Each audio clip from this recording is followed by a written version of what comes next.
talking to Debbie Rigby, former chair of the Australian Association of Consultant Pharmacy, and we're talking, obviously the issue of APP has been HMRs, which has been one of the biggest topics I've seen in my time in pharmacy, and has generated lots of comments coming through to Pharmacy News. During the course of APP, we've heard that Minister Plibersek has guaranteed fees for HMRs won't decrease. So Debbie, do you think this is offering is this a cast iron guarantee for pharmacy? Is it ensuring that HMRs won't be a problem in the future, or what's your thoughts on that? Yep. I think it's a really positive statement to accredited pharmacists and to people involved in every aspect of HMRs, including GPs and consumers, obviously. So the Minister has guaranteed that there will be no fee decreases, and I think that is very encouraging for people that are doing HMRs, either through community pharmacies, in GP surgeries, or as independent people with their own businesses. So we've had a long journey to get this far over the last month or so, and a lot of discussion. And I think that's one of the really, really positive things that have come out of this whole discussion over the last month or so, has been the absolute passion and commitment of pharmacists doing medication reviews, the support from consumer groups like Consumers Health Forum. Carol Bennett's come out very strongly supportive of HMRs, as have the GP organisation. So, we need to remember that it's not just about pharmacists, it's about the consumer who's likely to benefit from an HMR. But GPs are also our partners in delivering HMRs, because not one HMR can occur without a GP's referral. So the discussion and the impact on GPs hasn't really been part of this discussion to date, really. Do you think the debate to date has harmed the program, has harmed HMRs? Do you think that people are thinking about it reconsidering their involvement? I think it might be a bit of a speed bump in the whole process. There will certainly be some people that have invested their time and energy and in getting accredited, saying, is it worthwhile? Or perhaps younger pharmacists that are thinking of getting accredited, is this a sustainable program? We've had guarantees now, which I think are pretty solid, that this will continue at the current fee, if not with the annual indexation, to the end of the fifth agreement. What happens after that, I think, needs to be the next discussion. And from our point of view in the media, we've heard so many different angles on this story. What do you think, in your opinion, what's the position here? We've got the Guild saying there have been problems with rorting, whatnot. That's the right terminology. Where do you stand on this? What do you think the situation is? I think the HMRs have been around for over 10 years now. They started in October 2001. They started fairly slowly, and there was a lot of support put in through the third and the fourth agreement to encourage that collaboration, increase the awareness with consumers and GPs. So we've seen a sort of steady growth of HMRs. And I think it's just part of the evolution of a new service. It is, a real paradigm shift for the pharmacy profession to get outside of the four walls of their pharmacy, to work in close collaboration with GPs in primary care, and having that direct patient contact and responsibility.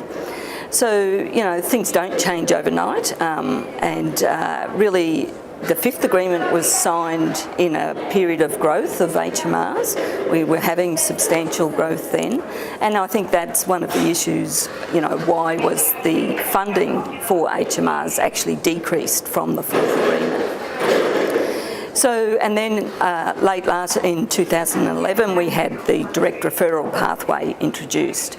And I think, again, the evidence says that was a necessary addition and flexibility to the program, which has been really positive, because GPs want to have that direct contact with a pharmacist.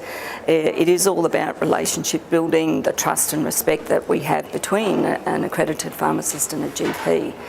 So, that should be seen as really positive.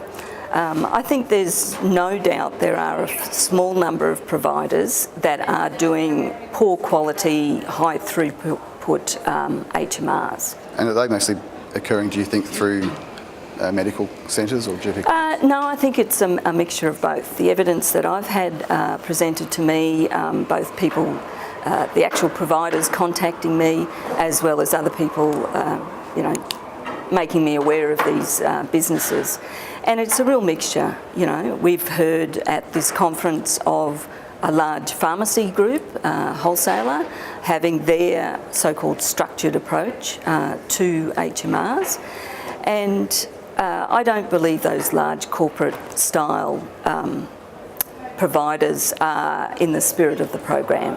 It is very much about relationships between GPs and pharmacists, and having a corporate structure that does all the contact with the GP and or the community pharmacy is not what would be defined as best practice. So what should we do going forward? I mean, what will stop us not having this debate again in 2 or 3 years? So. Hopefully we won't, but who knows? People always find a way, I guess.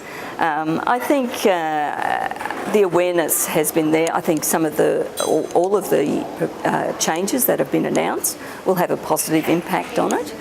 I think our professional organisations such as PSA need to very strongly promote what is best practice. How, and Medicare, the government has said that there will be Medicare audits and compliance, and hopefully, and the proposed coning structure will also identify people that are doing large numbers in excess of what one practitioner could realistically deliver at a high quality. And just a final question, could you actually explain what they mean by coning? I'm sure a lot of readers will be going, what on earth does that mean? So. Okay, so the actual details haven't been worked out to my knowledge. Basically what it's saying is that a certain number can realistically be delivered in a time period. At the moment, the time... By one provider? Yes, yeah, probably. So individual providers are approved service providers, so you put in your claim form, your approval number. And what can realistically, I have said previously in Pharmacy News that realistically I think 100 a month is the maximum any one provider can deliver. So the theory of coning is that yes, you have that fixed number, and if people submit claims over and above that number, they would be paid at a reduced fee. Okay, thanks Debbie. Thank you.